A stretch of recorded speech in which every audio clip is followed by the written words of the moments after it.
Lights on. Toast, toast.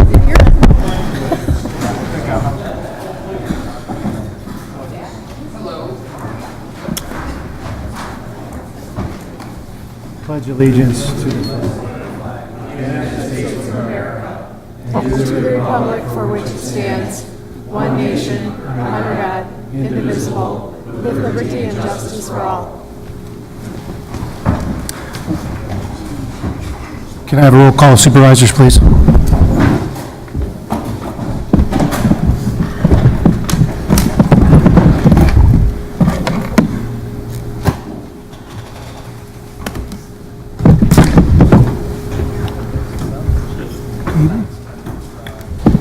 Supervisor Celebrate, can you hit your button one more time, please? So Supervisor Wambold, Frederick, and Gable are excused. At this time, I'd like to call up County Executive Cruiser, Senator Weingart, and Representative Kirkman to the podium.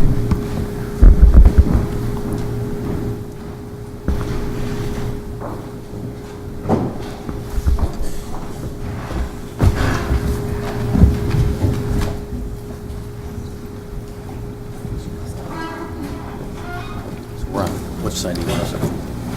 Stand on the left.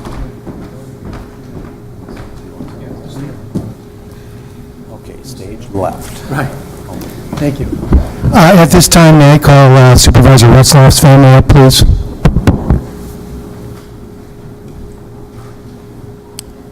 Dan, you don't have to hold it. Tell him he doesn't have to hold it. You don't have to hold it. It'll pick it up. If you can have a stand. Coming over here, I appreciate it, thank you. We're going to say a few words, and welcome, thank you for being here. I'm going to turn over the microphone to Senator Weingart first. Thank you so much for allowing us to be here tonight to honor a gentleman that became a very good friend. I guess for us as state legislators to work with our county counterparts is a huge part of what we do as state legislators, because we can't get this done without having help from you as our county board supervisors. I served on Racine County Board for 8 years, so I get it, and I understand the importance of that, and I know that that relationship will continue to occur.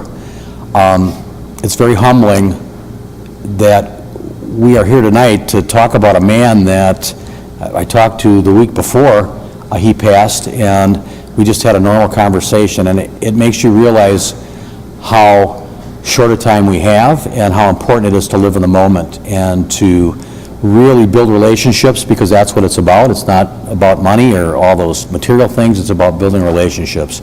Greg was a guy you could sit and have a conversation with, and we had some really good conversations, and I just really loved the man because of his heart. He had a great heart. Not a strong heart, because that's what took him, but he had a great heart. He was a strong person. And I would just, I still can't believe that he's gone. So with that, I'm going to pass the mic over to Samantha.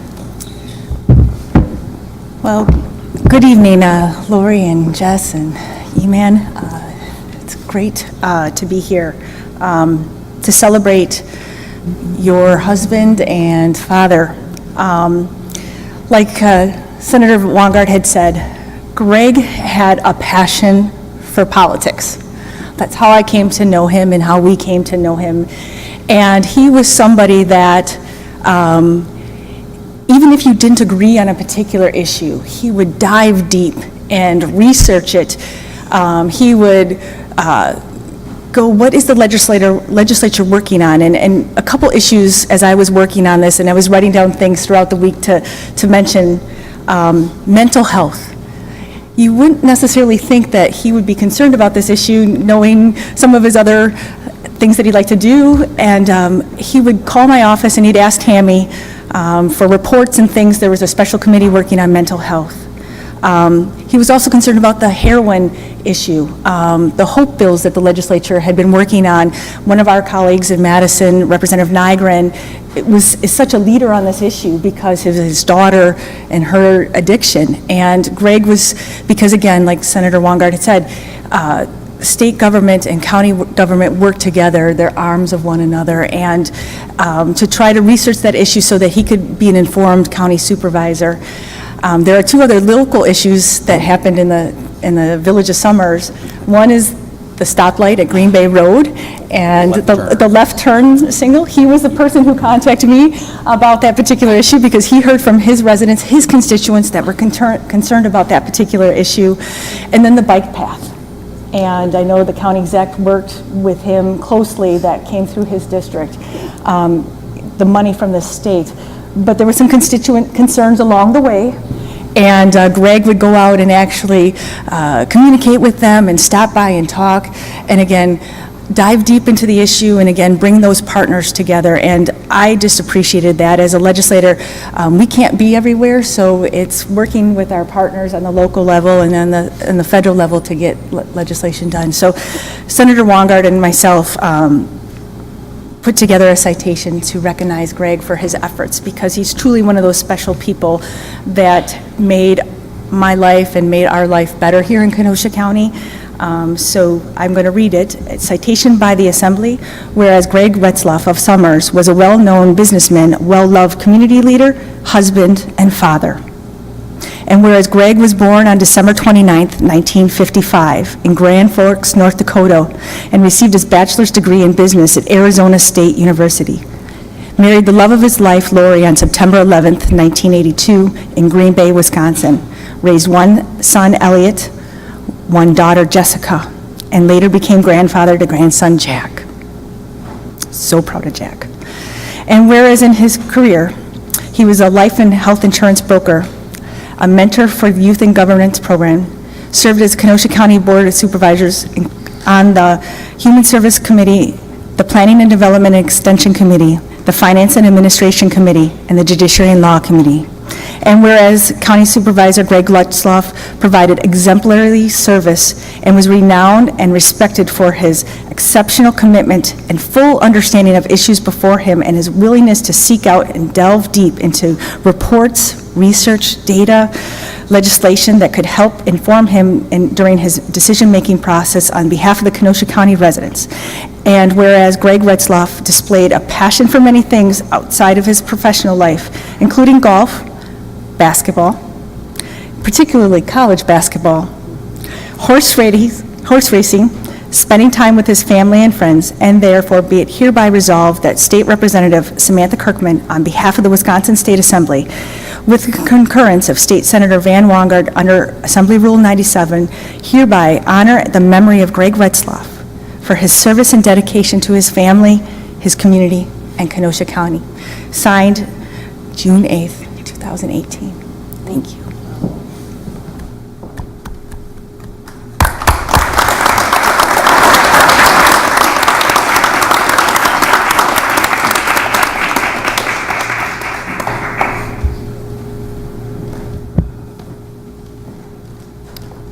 Thank you. Samantha. I would just like to say thank you myself Sure. also. Actually, Jess and I looked at each other before Samantha confirmed it. We thought Greg had just made that up about the turn signal and was taking credit for it, but forgive us. But also, I just wanted to say, Greg and I had many discussions about the importance of what you people do here at the local community. Let's face it, our national is in a mess. But at the local, you are the people that get the roads fixed, you get the trash picked up, you monitor things between neighbors, fights between neighbors, all the things that Greg would come home. I was amazed at what we do here locally. And I want to thank you all for what you do. I know you spend a lot of nights here. I was shocked, probably 2 to 3 nights a week in various committees. So I got to control the clicker a lot more. That was wonderful. That was a win for everybody. But thank you all. Thank you for this Thank you. recognition. You're not done yet. We're just getting started. I don't know how you go after that, but what I can say is, in a synopsis, I think everybody here that knew Greg, you're a better person knowing him than if you never had. Many discussions with Greg, myself. It's just tough to grasp the gravity of how great of a person he was, and how he touched people in so many different ways. And truly, if he agreed with you or didn't agree with you, he'd still talk to you about it. And that was, I believe, the shining jewel of his personality. And when we talk about him having a great heart, truly, and I think he really cared for people, his constituents, and Kenosha County. So at the end of the day, you can't ask for any more than that. And I just wanted to pass my sympathies along to your family. Thank you. And it's an honor for me to be here also with Chairman Esposito and the legislators to pass along some brief comments. Greg loved his family. We all heard about his family. We didn't meet him many times. We heard a lot about you. He was proud. He was proud of his community. And it showed. And he was passionate about county government. He helped us on insurance issues.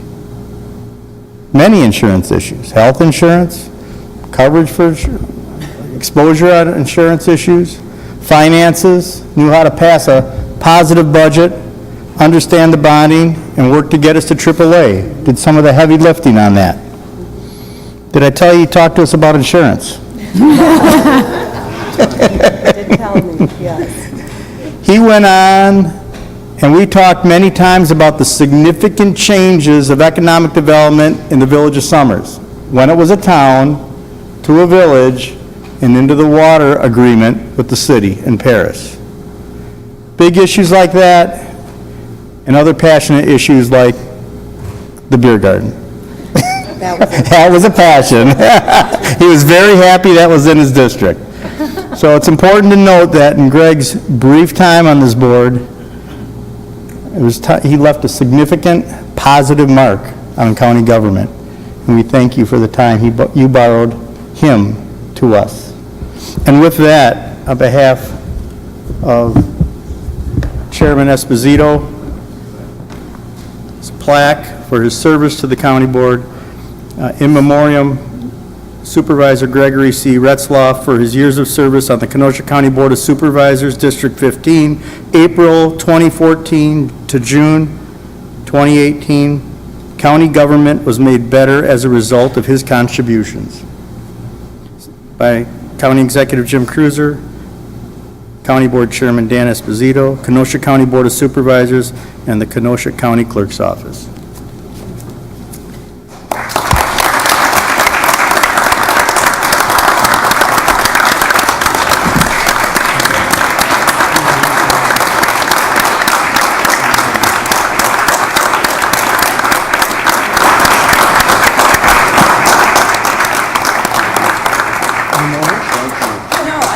Does it? Okay. Thank you. Thank you very much. Thank you for coming tonight.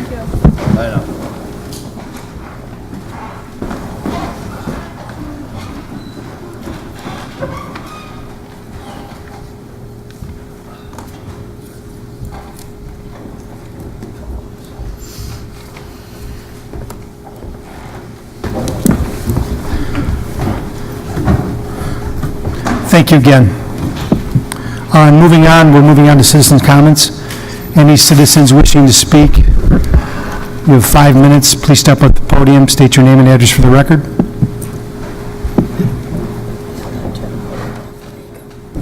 Judith Schultz, 533 Milwaukee Avenue, Burlington, Wisconsin. I'm here to thank you, after that wonderful tribute, but I'm here to thank you for something that your board did 100 years ago. Probably a late thank you, but there's a building in Union Grove that this board and the Racine County supervisors built in 1918 and trained teachers to teach in the rural schools for the next 57 years in Racine and Kenosha County, about 82 schools. And because it's 100 years, and here's a picture of the building. Don't talk too close to me. Ma'am, can you step away from the mic when you're talking a little bit, please? Sure. Yeah, thank you. So this building was built in 1918 through the joint efforts of the two county supervisors, and it still exists. It's now still a public building. It's in Union Grove Village Hall, and Yorkville has theirs also there. But the cornerstone, which is 100 years old, is quite intriguing. And, you know, they place the cornerstone, that's the first, after the foundation, the first stone is placed. And typically, and in this case also, they put a copper box inside of it. And there are documents in there, probably lists of some of the people that preceded you. And we're going to open that cornerstone on September 8th. And I have an invitation to give you so that you don't have to write down the time. So that's the building. This is a close-up picture of the 1918 cornerstone, and we hope that somebody will come from here officially as a dignitary, as well as all of you are invited. Has anybody here been to a cornerstone opening? It's pretty cool. Well, they're pretty interesting. So if you haven't been there, we don't know what's in the copper box, but we'll find out that day. And in the building, placed 100 years ago, is this brass plaque, which according to old records cost $45 in 1918. You want to turn that I have on, it please? upside down. Thank you. Good, thank you. So here's the plaque, a photograph of the plaque, and my particular interest is a little extra because the name down at the bottom here, A.C. Capel, one of the contractors, is my great-grandfather. So I want to be there that day, of course, and we hope you will be there also. There's Kenosha County people named on this plaque. And we've sent this information to Edie a few weeks ago, I believe. And I have, this is the invitation card. So can I just give these to you? And then we're also looking for descendants of people who took part in 1918. So if you do, that would be good. But we want contemporary people to come as well. And we have a little write-up here about it that we'll give you in a moment.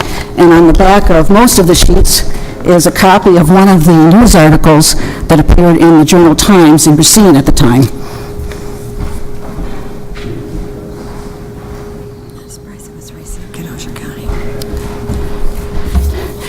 So your participation would really be wonderful for helping to celebrate something that you were an important part of 100 years ago and up until about 1970. We've also submitted a request for a proclamation, and we're hoping that you'll come and do a group photograph about a half hour before it starts. Just identify yourself as from the Kenosha Supervising Board. There will be a guest book, and whoever's there signs the guest book, we hope. And that guest book will be put into the box when we return it, probably in the spring. So your name could be there for the next 100 years. Your descendants can come and read your name 100 years from now. We're looking for blueprints, if there's someone here who happens to know where the blueprints are for that building. And we're also researching minutes from 1918 from both Racine and Kenosha, looking for references to this building and the cornerstone, as well as the people that were involved with it. So I hope that you'll be able to come.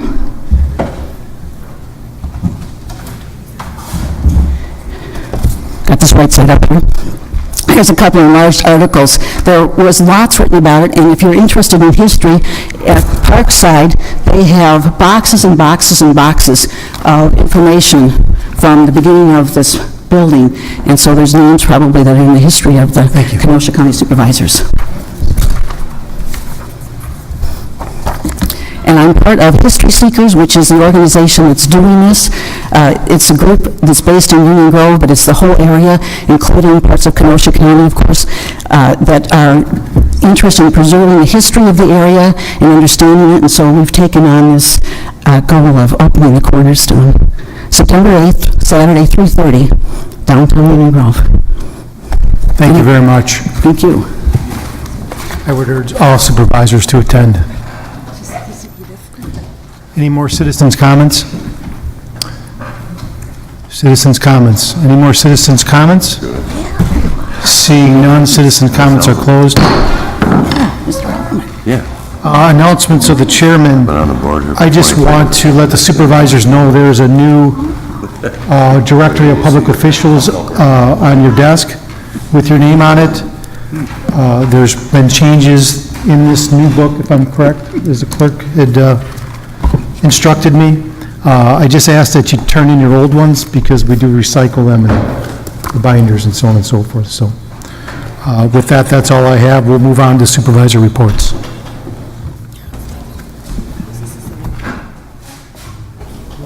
Supervisor Poole, you have the floor. Thank you, Mr. Chairman. Just wanted to report that Supervisor Decker and I attended the Land and Water Conservation Committee meeting, and I was elected chair of that committee on June 29th. So, thank you. Thank you, Supervisor Poole. Supervisor Alverman, you have the floor. Thank you, Mr. Chair. I am not going to get in depth on everything that we're doing at this time. I know I report on all the summer and spring projects.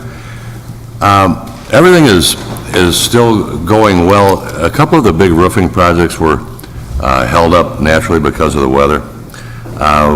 What I did want to talk about just briefly here this evening is what's occurring as far as the bidding process on even minor projects. I know I brought this up 2 years ago and this year.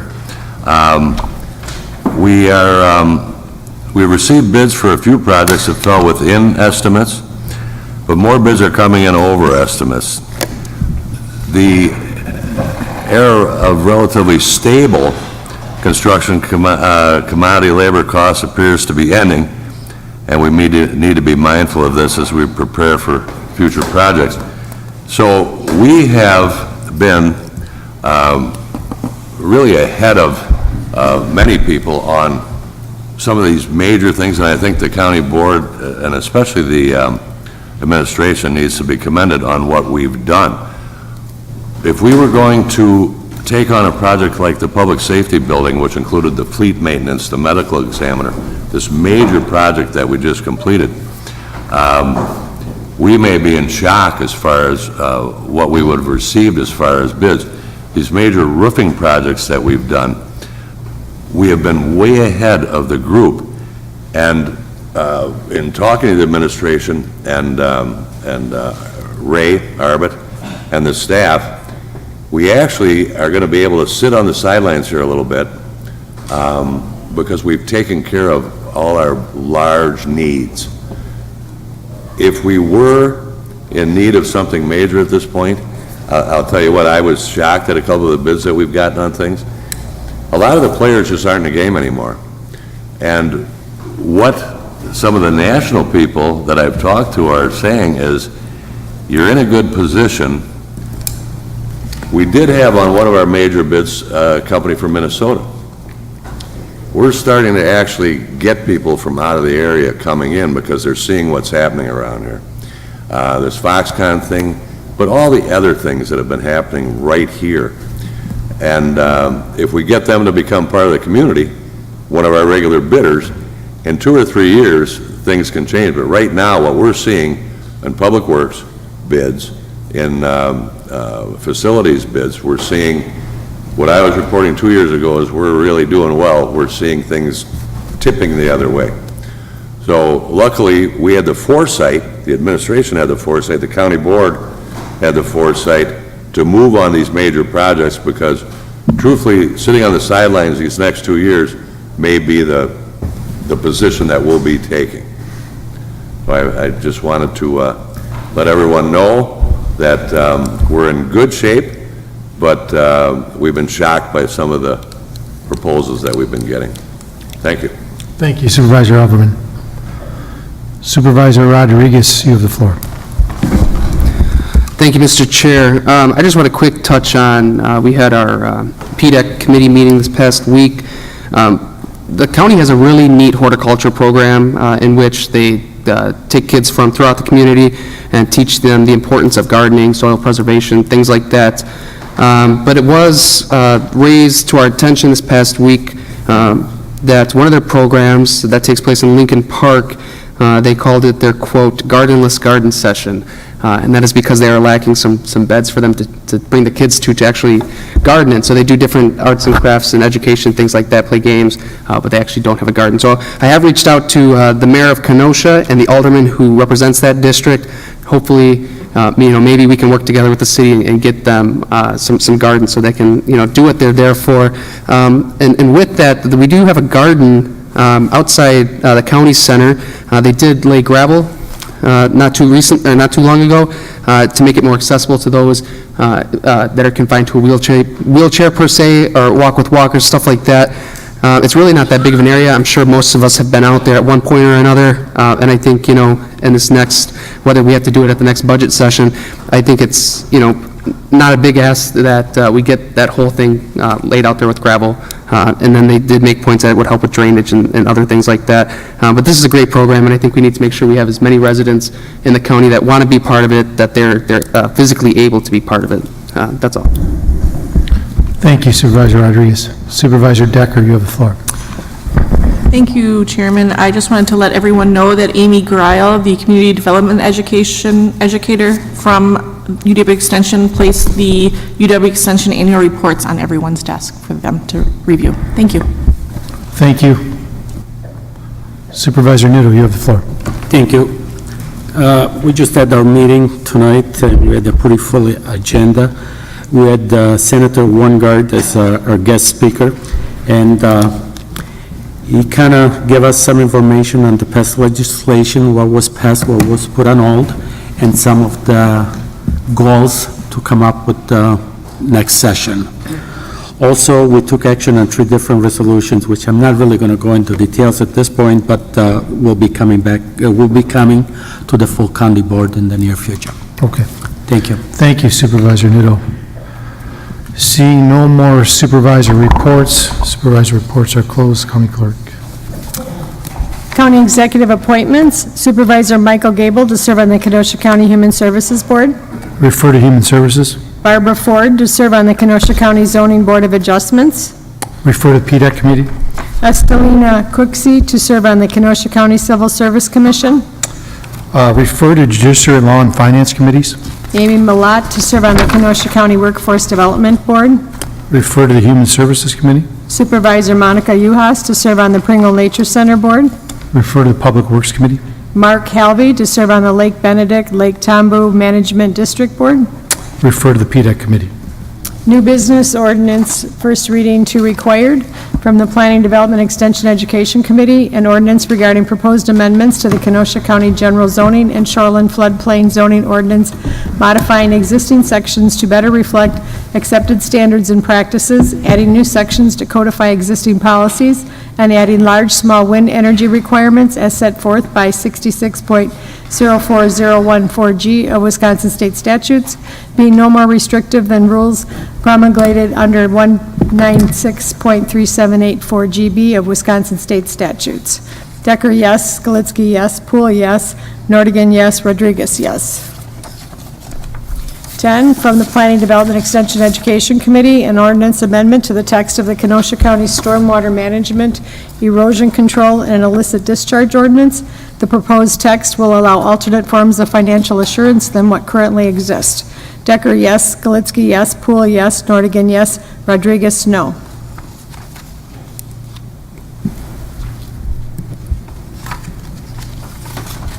Let's go to the next one.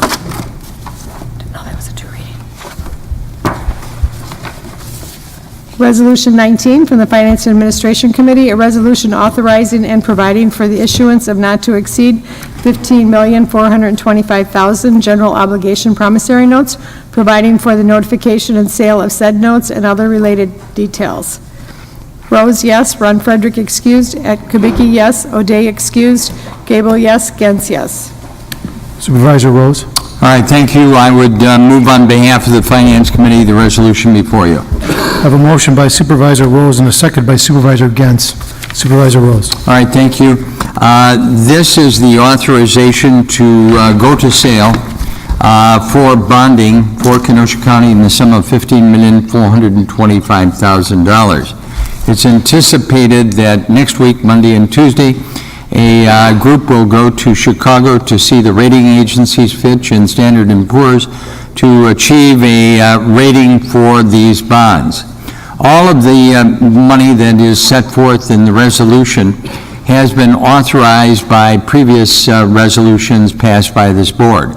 First, the 2018 capital projects authorized in the budget, some $13,150,000, is set. The list is set forth in the booklet before you, prepared by Ehlers and Associates. In addition, you will find that prior resolutions have authorized additional funding, and I will just review those things very quickly. $255,000 for the 2018 portion of the CABA Economic Development High Impact Fund. $305,000 for what we call law enforcement enhancements projects, which include the law enforcement storage building, the remodeling of the fleet maintenance building and the public safety building, as well as the build-out for certain areas within the public safety building as follows: a detective bureau, a medical examiner's office, and a location for emergency government. There is also listed a $190,000, which will be used throughout the various projects that are set forth in the contemplated resolution. This has been reviewed by the Finance Committee. We approve of it, and if passed by this board, the county will be authorized to obtain the ratings and then sell the bonds at the market price. Thank you. Thank you, Supervisor Rose. Any discussion on this item? Seeing none, all those in favor say aye. Roll call requested. There's been a roll call requested.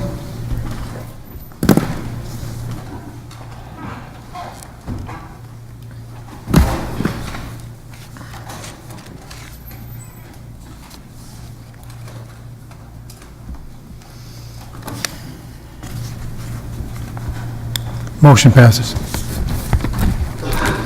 Resolution 20 from the Finance and Administration Committee and authorizing Resolution 2019 Kenosha County Budget Advisory Levy Objective. Rose, yes. Ron Frederick, excused. O'Day, excused. Gable, yes. Gens, yes. Kubicki, yes. Supervisor Rose? Mr. Chairman, I would move the resolution before you.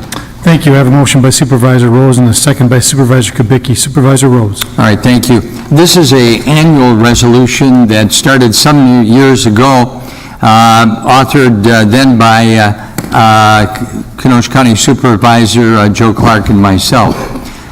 It was an attempt to gain control over the ever-increasing percentage increases in the presentation of the budget and the property tax levy that was presented to the board on an annual basis prior thereto. I think it is controlled spending. It is an advisory resolution that gives guidance to the administration in drafting a budget and presenting it to the County Board of Supervisors. While it is certainly not binding, it has been very persuasive to the administration. We urge your support of it this evening.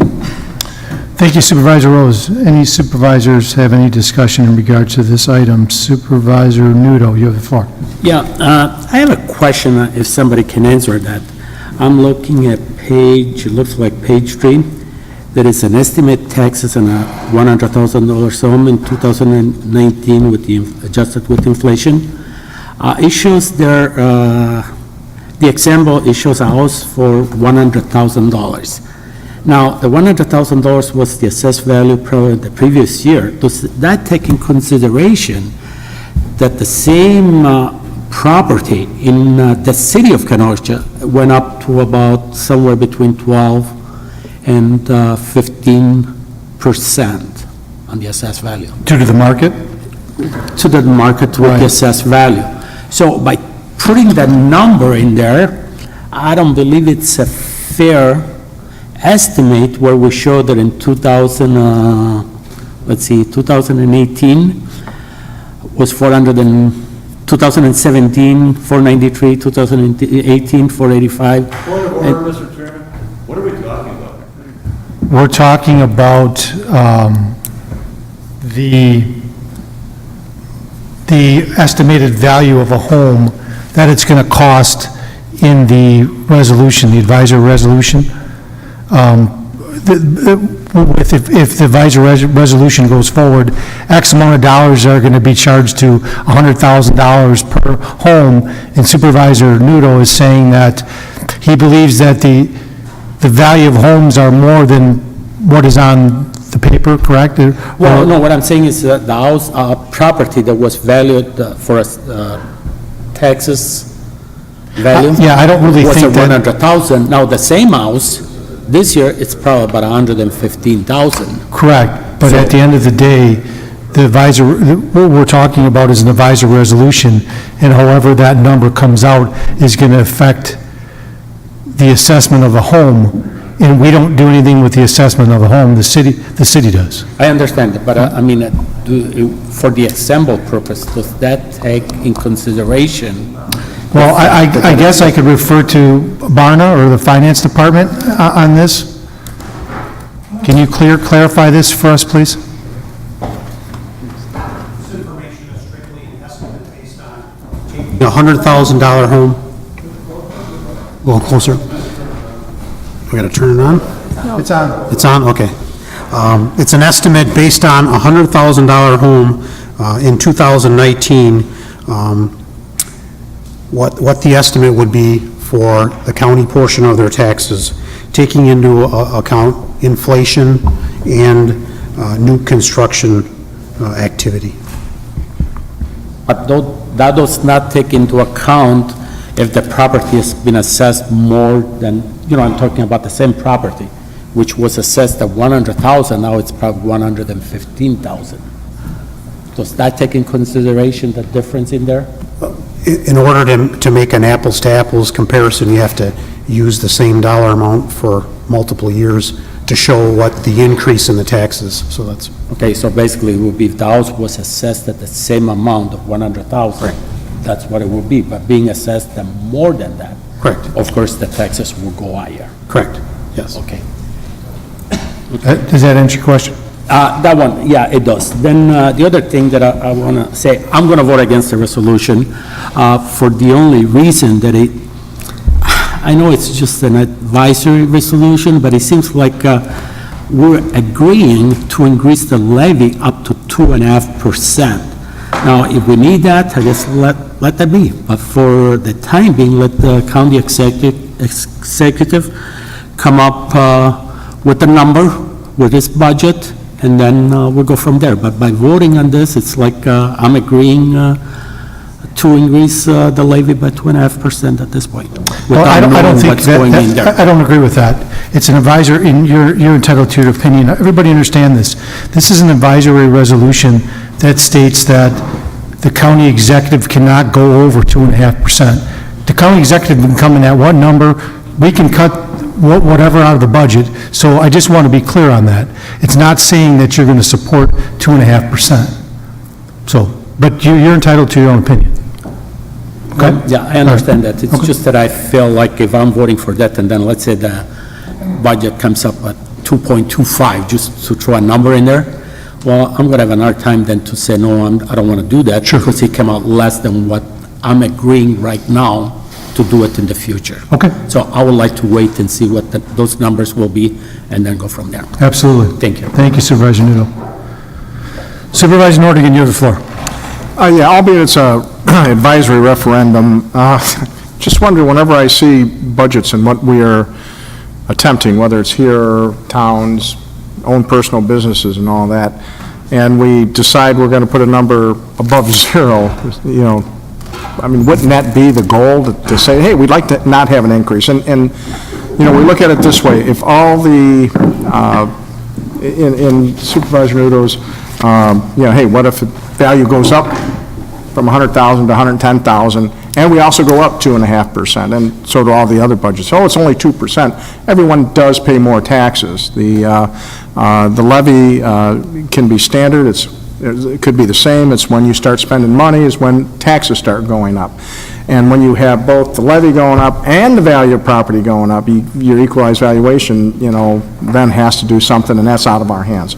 So I would rather just show a 0%. We would like you to do 0%. If it's only referendum, if it's only hey, we'd like you to see 0. Do the best you can to not raise it, and so the best you can to go up only 2.5%. It's just, an opinion. Okay. So, thanks. Thank you. Supervisor Ron Frederick, you have the floor. Thank you, Mr. Chairman. Once again, I am going to oppose this resolution. I would have preferred that the county executive put his budget together, bring it to us, and have us review it. What's happened in the past is that the county executive, I think last year we said no more than 2%, so I think it came in at 1.88. So if you want a 2.5% increase in the budget, then vote for this resolution, because that's what's going to happen. I don't think there's enough, he may have to go over that, but I'd rather see him put a budget together for what he thinks he needs to run county government, because we all know one thing we know for sure. We can't cut employee benefits anymore. We've just about done everything we can. We've increased the co-pays, we've increased the upfront cost for the employees. And if you have looked on the internet and saw that the Kenosha County list of help wanted, it's getting bigger. They're having a hard time getting it because our benefits aren't there anymore. I'm on the Gateway Board. Kenosha County has when you get hired for Kenosha County, and I think this is related to the budget, I hope I'm not, you don't get your benefits for 90 days. When you're hired, I'm on the Gateway Board. You know when you get your benefits on the Gateway Board? Day one. You know what you get your benefits at a lot of employers in Kenosha? Day one. So when you go to hire employees and you tell them they can't get their benefits for 90 days, and that's what we do now, we're losing people. We're also losing people because we're not competitive anymore. We're not paying enough. I'm not saying that we're going to give these people a big raise, but there is no more money to cut. So I would like to see the county executive come in with a budget that he thinks what he needs. And if we don't agree with it, then we can cut it. If he thinks he needs 5% or 4% or whatever it is, we can look it over. And so that's why we have budget hearings. What's happened in the past, we get this resolution, it goes to the board, it passes, he comes in at 1.88 instead of 2%. We have not made a change in the budget in 3 years. Let's let him come in with a budget of what he thinks he needs, and then we can go over it and decide whether we want to support it or not. But if we set this 2.5, he's going to come in at 2.5. We made no changes in the last 3 years, none that I can remember. In fact, I know we did. We made some, maybe here or there. So I'm not going to support it for that reason. I think it's outlived this.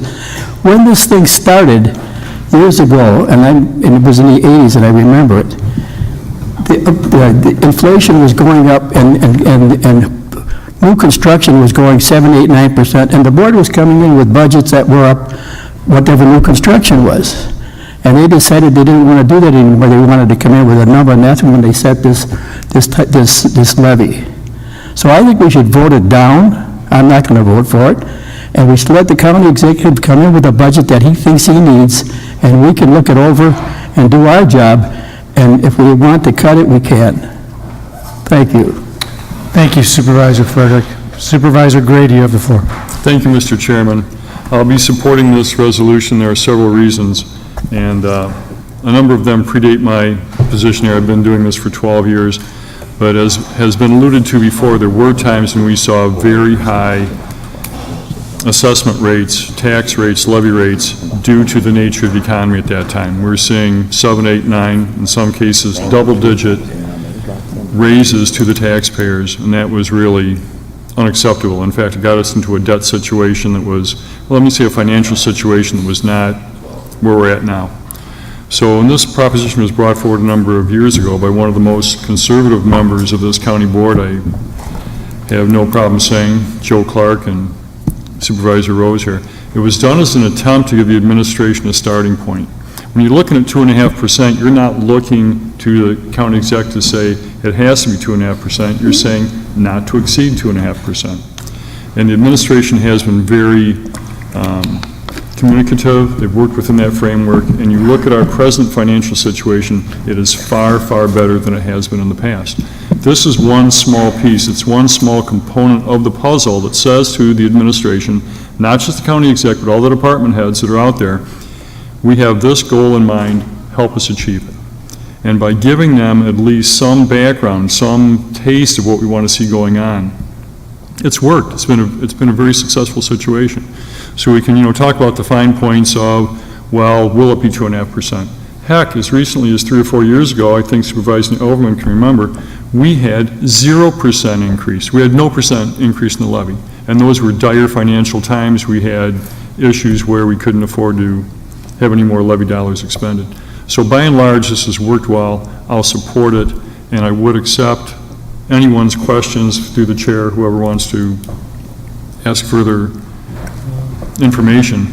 But it's worked well, and I will support it. Thank you. Thank you, Supervisor Grady. Supervisor Poole, you have the floor. Thank you, Mr. Chairman. Looking at the property equalized valuation, it went up 5% last year and probably will be 5%, around 5% this year. So Kenosha County should be able to live within its means, I would think.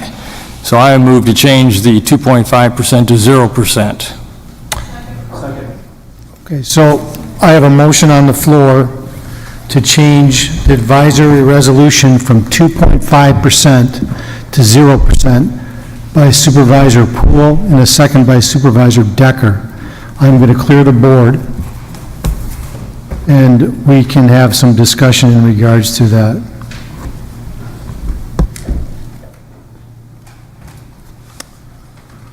Okay, here we go.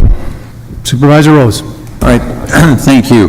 I would urge you to take a look at the section of the resolution which starts with 2019 advisory levy forecast, because this really is the essence of what we're talking about at 2.5%, or something greater or something less.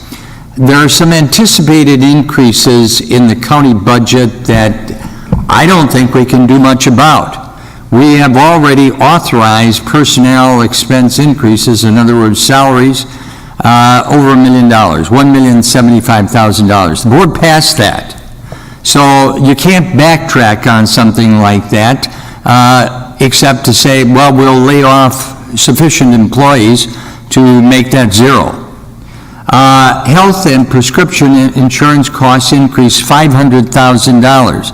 That's really only a educated guess. Might be less, but prescription drug costs seem to be going upwards across the country, and they're going up very substantially, 8-10%. So I don't know what you're going to do about that $500,000.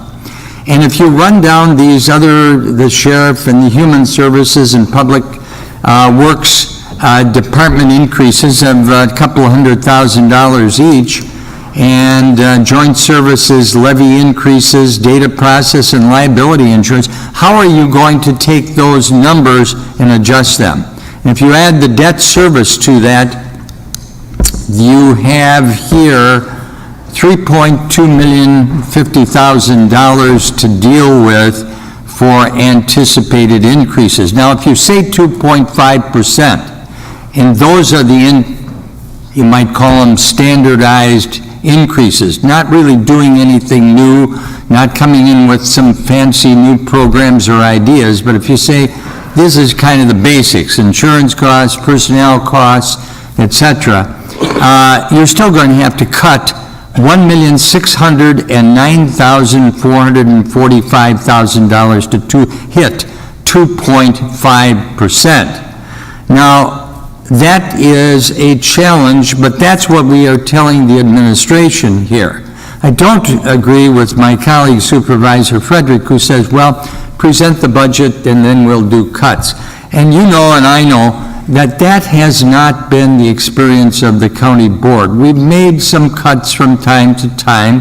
Occasionally, there's a proposal to increase, but I have never, and I think if you go back in the history of the county board, you're never going to see a decrease of $1,609,445 as the resulting budget. Now, if you drop that 2.5% increase down to 0%, perhaps one of the finance advisors here tonight can give you the figure here, but it's going to be substantially more than $1.6 million, and that will indeed be a challenge. Now, I'm certainly willing to support a 0%. If you can give me some direction how we are going to achieve the kind of total amount necessary to cut just to make the basic expenses here that we contemplate. Does that mean laying off people, and how many? Does it mean cutting various things that we do? But I think there's got to be something more here. I like the idea of the resolution. It's been around for approximately 10, 12 years, and it was in response to increases on the part of other executives as high as 8%, 7%, 5%, never 2%. So I think to suggest that we abandon the idea is a bad idea, because this is an advisory referendum not only to this executive, but hopefully to future executives if this becomes the standard or continues to be the standard, because this is where we tell the executive up front, this is pretty much what we tolerate. It's not to exceed 2.5%. It might be 1%, but we're saying that's the maximum. And I would ask our budget director or finance director if you could tell the board if 1.6 million plus is at 2.5%, that's the required cut. Can you tell us what 0% would mean in dollars? Barnum? A 0% increase would require $3.25 million worth of cuts, based on what our estimates are at this time. So essentially, you're doubling that 1.6. So that's what's going to be required, and I certainly would consider 0% or 1%, but just tell me in a general way how you're going to do it. That is Supervisor Rose? Yes, thank you. Thank you. I just want to be clear, I'm going to allow some latitude on this, but we discuss this every year. This is not a new situation, so let's keep on point, please. Supervisor Gens. Are you insinuating that I go off point? I did that first, yes, sir. Okay, all right. I just want to say that, just keep in mind that what Supervisor Rose says about we're going to have fixed costs anyway. I mean, we look to try to cut. I read the budget every year, and I look to see where we can cut. And administration comes in very, very good with what they're asking us to provide financially. There's not, I was on city government as well, and there was a lot more wants than needs. And we don't have a lot of those here. I mean, we got to pay our people, we got to keep this stuff up. We're not building monuments or doing all kinds of extra stuff. We need to make sure, we can't handle another 0.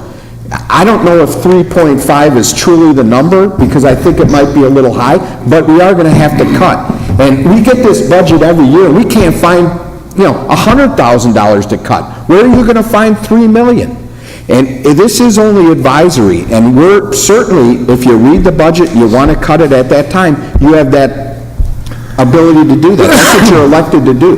But I think we're doing a disservice coming in at 0 and expecting administration to try to fit into a 0 with the costs that we already have outstanding.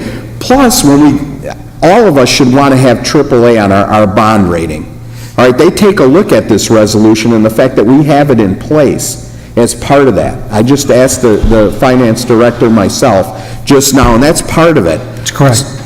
That is correct. I know, thank you. So I just think that that's a mistake to come in at 0, big mistake. Thank you. Thank you, Supervisor Kent. Supervisor Nudo, you have the floor. I don't support the 0% either. And again, going back on what I said before, it's just, I'm against the resolution itself. I don't believe we're going to have to put a number. Maybe administration cannot come in at 0%. They might not be able to come in at 2.5%, but who knows? Let them come in with their budget. I have faith that they're going to come in with the best budget that they can. And once we get the budget, we'll look at it. If there is any cuts we can make, if we don't like it, we'll do it at that point. But right now, I don't believe we should even suggest what they should keep it on. Because if they're not going to be able to keep it at 0%, they might not be able to keep it at 2.5. Or who knows, maybe they might come in better than 0%. So let's give them the option to give us the best budget that they can, and then we'll discuss it at that point.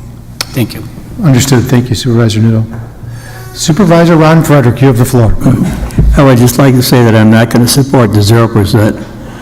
But if the 0% does pass, I guess that's what it's going to be. But if it doesn't pass, I'm not going to support the resolution at 2.5, because I knew this is exactly what was going to happen.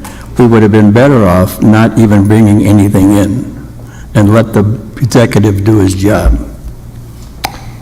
Thank you, Supervisor Frederick. Supervisor Alverman, you have the floor. Well, thank you very much.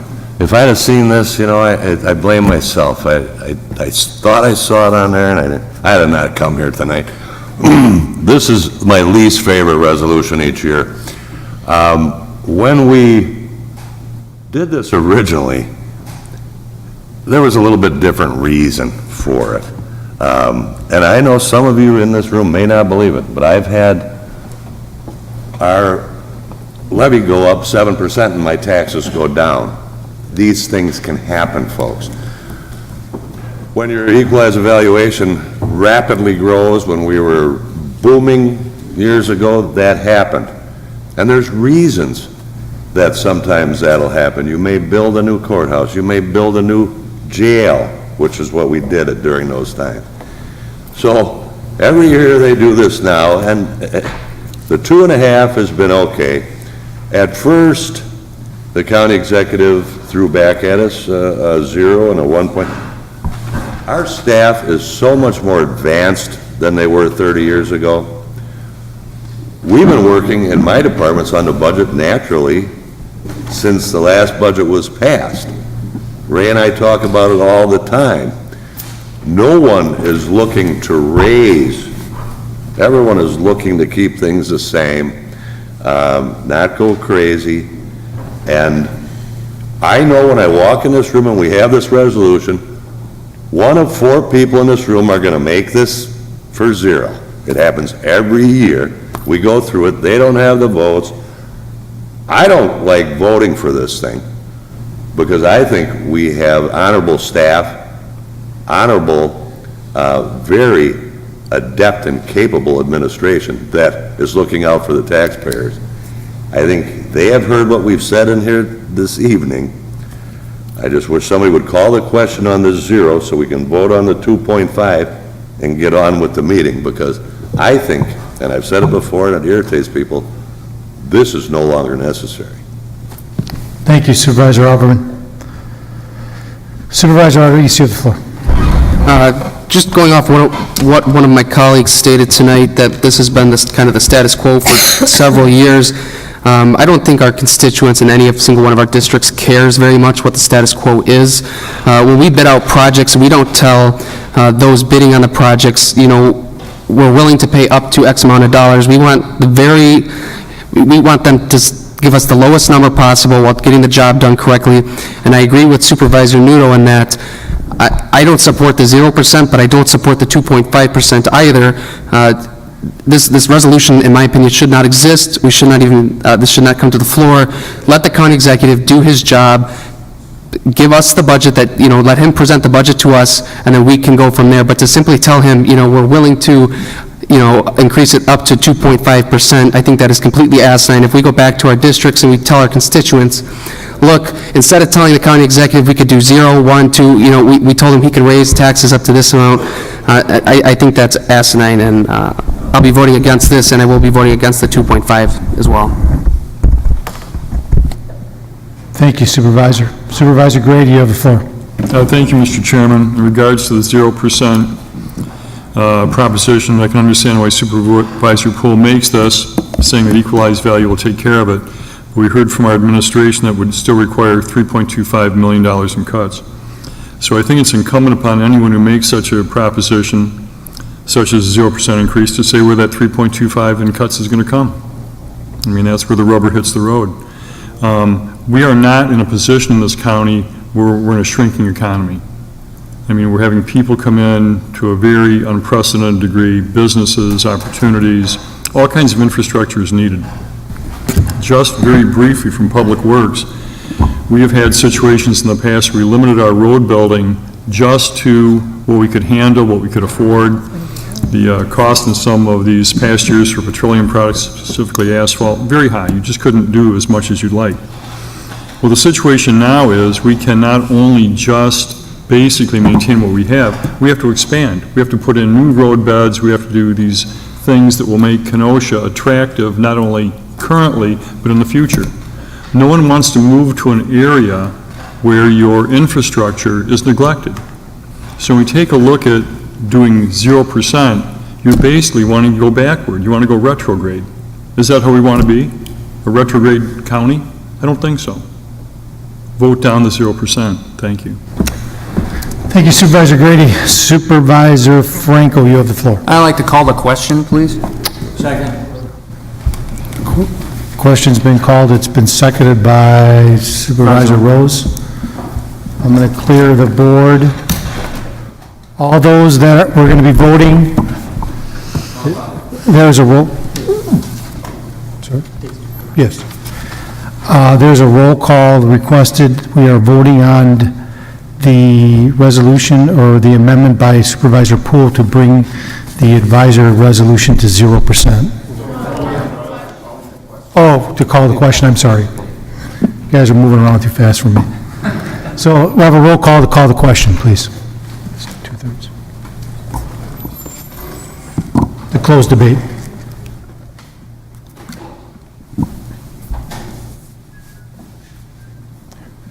That motion passes, so we will close debate. Now we are going to take a vote. Is there a roll call that's requested? There is a roll call that's requested. We are going to vote on the 0% that was presented by Supervisor Poole. All those in favor say yes. All those in favor of 0% say no. If you're for the 0%, you say yes. If you're not, you say no.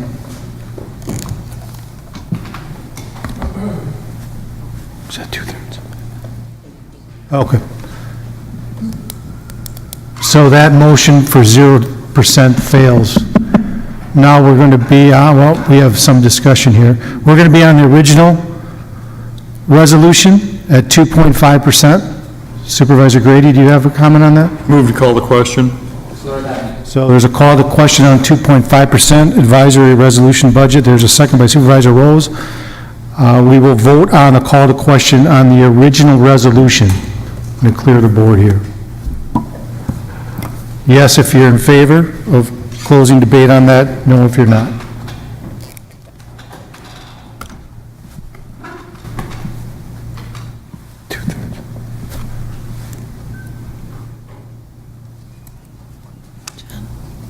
John, you did it? Yes, it passes. Passed. Two-thirds?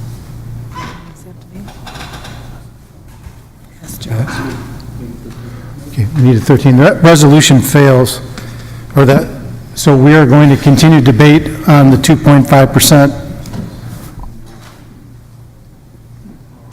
of the advisory resolution. Can you clear the board, please?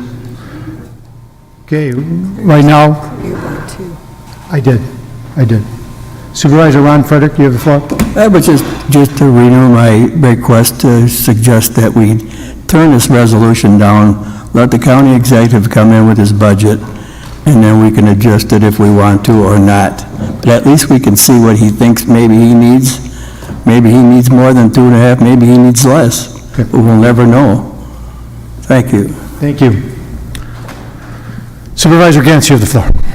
Make a motion to make this resolution 2.25%. So there is a motion on the floor to make this resolution 2.25% as an advisory resolution. Do I have a second? And there is a second by Supervisor Decker. So I'm going to clear the board. We will have discussion on Supervisor Gantz's motion to have a 2.25% advisory resolution. Supervisor Nudo. Without any further comments, for the same reason, I'm going to vote no for this. Thank you. Supervisor Sklitzky. Thank you, Mr. Chairman. Either the chairman of the Finance Committee or perhaps our Finance Director, can you explain to me, we hear about the robust economy we have, the growth that's going on, and yet I see a $200,000, and I realize it's an estimate, in sales tax revenue. If you could just maybe give us some rationale of why that would be falling. I would get a sense it should be growing. So, either through the chair, Patty, Finance Director, can you answer that question, please, for Supervisor Sklitzky? Hold on. Okay, go ahead. The worksheet that you have before you shows anticipated increases in expenditures and also anticipated increases in offsets revenues.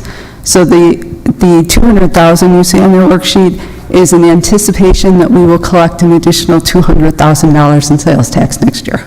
Thank you, that makes more sense. Any other questions, Supervisor Sklitzky? Thank you. Supervisor Rose, you have the floor. All right, I think I'd like to ask the Budget Director, in dollars, what is 2.25%? What kind of cuts are necessary, in other words? The cuts that would be necessary would be $160,000 less. So in addition to the 1.6? It would be a reduction of that $1.6 million cut by 160, so it would be 1.47. So in order to accomplish a 2.25 at this time, the estimate would be to have to cut 1.47 million. Supervisor Rose? I think one has to look at this resolution as a fiscal restraint resolution, that you're telling the administration that just based upon the ordinary type of increases that we've already passed, such as salaries, and that's the biggest item here, and that includes such things as overtime and temporary help, and other things that are not really in our control, such as prescription drug and other health insurance cost increases, which are very much an estimate, you know, because we've had some increases that have been in the past unanticipated, like last year, that we're telling the administration, you've still got to cut, in the event of the 2.5, some $1,609,445 just to meet our prospective 2.5% cap. It's really a cap. It's not, we won't tolerate above that, but we're also suggesting here impliedly that you can go below that, and we're encouraging that as well. So don't look upon this resolution as, well, go ahead and spend more. We're telling the administration, spend less. That's all you have, Supervisor Rose? Yes, thank you. Thank you. Supervisor Decker? A few questions on the numbers for the sales tax revenue. I guess this would be to the... To the chair, to the Budget Director? Thank you. Yep. Does that include the state or the U.S. Supreme Court ruling on internet sales taxes? Does that include an increase that's expected because of that Supreme Court ruling? That, the effect of that is unknown at this time, but this would potentially be affected by that. It's unknown, even though the state of Wisconsin has come in with projections of how that's going to affect the state of Wisconsin. they've come out with numbers, but we haven't been able to get numbers from the state because they've been able to figure out projections, how that's going to affect the state. I'm not aware of any projections for Kenosha County. Okay. Are there any TIFs that are closing out this year that are included in this? Or TIDs? I am not aware of any. Okay. There should be some TIDs closing out within the next couple of years, is that correct? I believe so, in the next couple of years, but not within this year. Okay. I'm not aware of any. Okay, thank you. And then, I don't know if this is for you or the personnel department. What have we looked at for helping curb the health insurance cost increases in the last year since last budget? What changes have we implemented? I would have to defer to Human Resources, but I do know that every year when we work through the budget, we know that based on the prior year to surplus or deficit, we know that we have to increase that budget, and in order to accomplish that, in order to be able to fit it into our budget, we've been going back and doing cost sharing and passing on a portion of that cost to the employees in the form of increased co-pays and deductibles. Barnett, let's have Patty answer that. Yes, sir.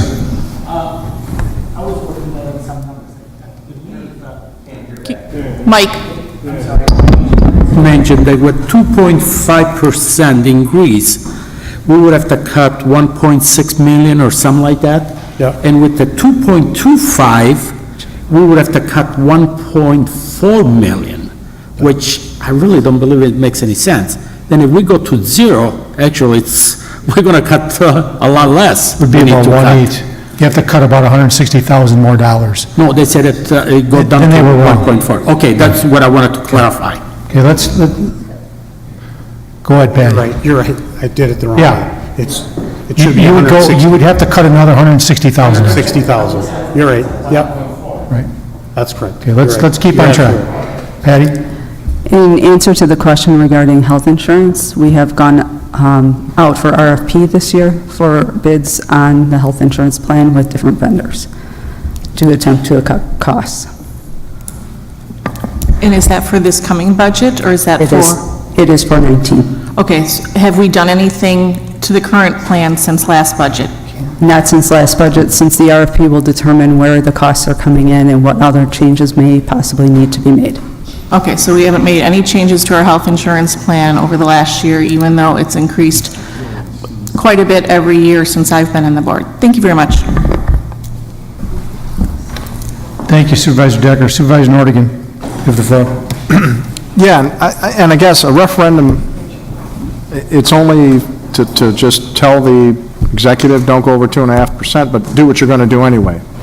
So I don't see, I mean, if he can go 3% because he thinks he needs it, there's supervisor here who are saying, yeah, let's look at the 3% and let's see if there's something we need to do. If he goes 0%, there's supervisors here who are saying, well, let's look at it and let's see what's going to happen. I don't even know if this is even beneficial anymore. Again, it's an advisory resolution. It's an advisory referendum, Yes, that's sir. all. So it holds no teeth. So, Okay. Is it really valuable? We're That's sitting what we're here looking for the at, last hour and a half. Yeah. So, Supervisor Grady, you have the floor. Thank you, Mr. Chairman. 2.5%, 2.25%, we're mincing hairs. I move to call the question. Call the question by Supervisor Grady, seconded by Supervisor Kubicki. I'm going to clear the board here. We're going to vote on calling the question. And there has been a roll call requested. So yes, if you're in favor of calling the question and closing debate, no if you're not.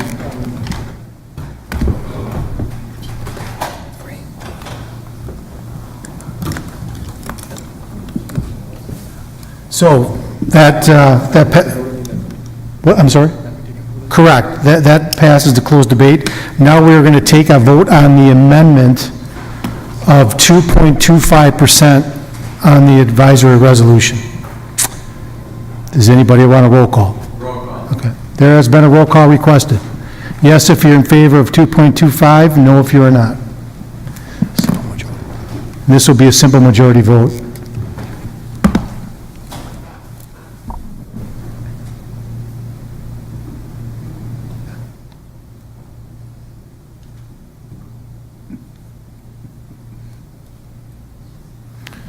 It's 9 to 8. What's that? Yeah, that fails. So we're back to the original resolution of 2.5%.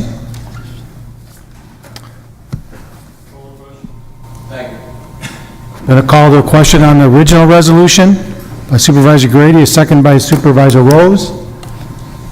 We are going to, is there a roll call requested on that? There is a roll call requested for that, so I'm going to clear the board here.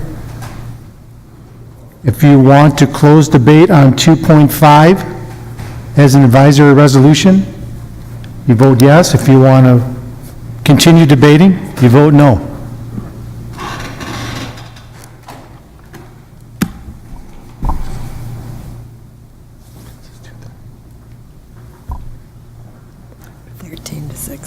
We got 13. So that passes. We are going to close debate in regards to the 2.5% of the resolution, advisory resolution. Right now, we are going to vote on the 2.5 advisory resolution as presented by the Finance Committee. There has been a roll call requested. Yes if you are in favor, no if you are not.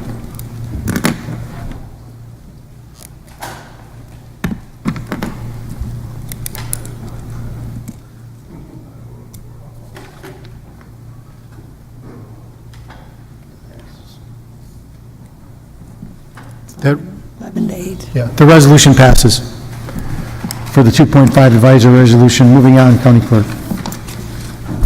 Resolution 21 from the Public Works and Facilities and Finance and Administration Committees, a resolution to accept grant funding for Kenosha County Parks Kemper Center shoreline protection. Alderman, yes. Franco, yes. Wamble, yes. Galitsky, yes. Uhas, yes. Nordigan, yes. Poole, yes. Rhodes, yes. Ron Frederick, excused. Gens, yes. Kubicki, abstain. O'Day, excused. Gable, yes. Esposito, yes. Supervisor Elverman, you have the floor. What was the resolution number, Mr. Chairman? 21. I move resolution 21. Thank you, Supervisor Elverman. I have a motion by Supervisor Elverman and a second by Supervisor Rose. Supervisor Elmer. Thank you. We have 1,450 feet of Lake Michigan shoreline that is in some areas deteriorating. The city has naturally much more. You work in Kenosha County all the way up into Racine County, you're talking miles. So no one has a working plan or what you call shovel-ready literature for any of that. We have been striving to come up with that for our piece of property on the lake. What we've been offered here by the state is a grant in the amount of $48,592,000. We have in our Parks capital budget the $72,888 that we need to do this study. The grant from the state is to do what I discussed there, a shovel-ready project to have our engineering in place. The reason this is so important is because no one else does. When the federal government comes up, or the state, I doubt the state, but federal money is more likely for this type of work. In fact, they've been talking about it on the Great Lakes. Those that have documents, workable documents in place are going first. We want to be on top of the list, so we're not talking just a few $1,000s for that 1,400 feet of shoreline. We're talking in the millions of dollars. And it's simply something that the county can't afford without having federal help, state help. We pay taxes to those two entities. We want to be ready to roll on this, so I'm asking for your approval on this resolution. Thank you, Supervisor Elverman. we have some discussion. Supervisor Gantz, you have the floor. Thank you, Mr. Chair. I would just like staff or you, Mr. Chairman, to make sure that we talk to the city about what their plans are for that, so we can coordinate that. It makes no sense to me to fix 1,400 feet of shoreline if the surrounding sides of it are going to keep pushing back. So we need to make sure we have a coordinated effort along there. So I'd like to make sure that the city is brought in on, you know. Duly noted. I can comment on that. The city has asked us what we're doing because they haven't made a move, and they are interested in how we're going about this. Interestingly enough, on shorelines, nothing, whether it's government-owned or privately owned, can exceed your lot line. So we couldn't even buffer 20 feet to our north or 20 feet to our south there. The city is way behind on this and has contacted our staff because they heard about what I'm talking about this evening.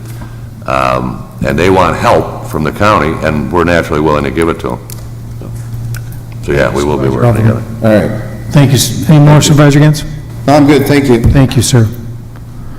Supervisor Nudo, you have the floor. Just a couple of questions, okay? I see it, 48,000, it's a grant, roughly 48,000. It's a grant, and the 72,000 comes from Kenosha County, which was included in the 2018 budget of 121, which I was not here at that time. So basically, the 121, was that done specifically for this work, or was it for something else? Supervisor Altman, would you like to comment on that? I can't understand them. Oh, No. he's basically stating that this money was put in the prior budget. Correct. Yes. Correct. So it was earmarked to have this study done. To have this study done. So this grant is going to save us the $48,592. So we still have $48,000 left in the was budget? In the capital budget? Yes, sir. Yes. Okay, thank you. Thank you. Seeing no other discussion on this,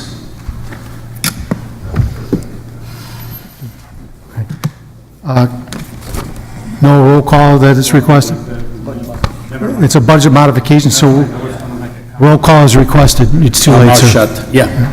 Thank you. So it's a budget modification, yes if you're in favor, no if you're not.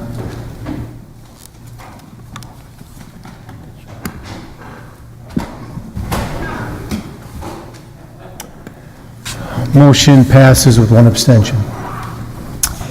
Resolution 22 from the Human Service Committee, a resolution to approve the appointment of Paul Moeller to the Kenosha County Workforce Development Board. Grady, yes. Hallman, yes. Berg, yes. Nudo, yes. Gable, excused. Celebrity, excused. Rodriguez, yes. Supervisor Grady, you have the floor. Move resolution number 22. Thank you. I have a motion by Supervisor Grady and a second by Supervisor Holman. Supervisor Grady. Thank you, Mr. Chairman. At our last committee meeting, we had Paul Mueller attend. He received unanimous support for his nomination, so I ask your approval this evening. Thank you, Supervisor Grady. Seeing no discussion, all those in favor say aye. Aye. Any opposed? Resolution passes. Communications from Andy Ambula regarding future items scheduled before the Planning Development and Extension Education Committee. Receive and file. Approval of the June 19th, 2018 minutes by Supervisor Ron Frederick. Supervisor Frederick, you have the floor. Mr. Chairman, I move approval of the meetings of June 19th minutes. Thank you. Can I have a second? Second. Second by Supervisor Kupicki. All those in favor for moving the approval of the minutes of June 19th, say aye. Aye. Any opposed? So moved. Claims, Rachel Jurgens, vehicle damage. Refer to Corporation Council. I have a motion to adjourn. Motion adjourned by Supervisor Nordigan, second by Supervisor Uhas. All those in favor say aye. Aye. We're adjourned. Thank you. Oh, Edie. This book said you were a chairwoman. Did it really? Yeah, I told you, and she changed.